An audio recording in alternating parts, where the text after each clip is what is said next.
No అని చెప్పినా సమస్యే, చెప్పకపోయినా సమస్యే. మరి ఎలా?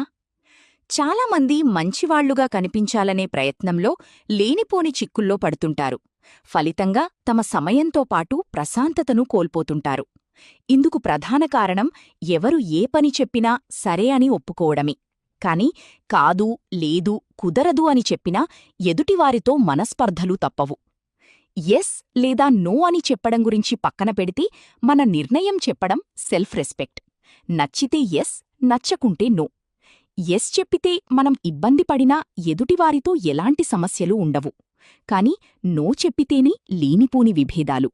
కాని ఎదుటివారిని నొప్పించకుండా నో చెప్పడంలోని అసలైన లౌక్యం దాగి ఉంది.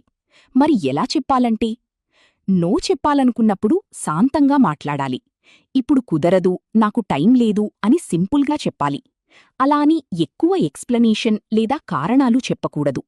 ఇంకా మాటల్లో గంభీర్యం లేదా కోపం ప్రదర్శించకూడదు. ఇప్పుడు చెప్పిన విషయం మీకు నచ్చితే ఈ వీడియోను మీ ఫ్రెండ్స్ అండ్ ఫ్యామిలీకి షేర్ చేయండి. ఇంకా ఇప్పుడే మన 99 టీవీ లైఫ్ స్టైల్ ఛానల్ని సబ్స్క్రైబ్ చేసి ఫాలో కొట్టండి.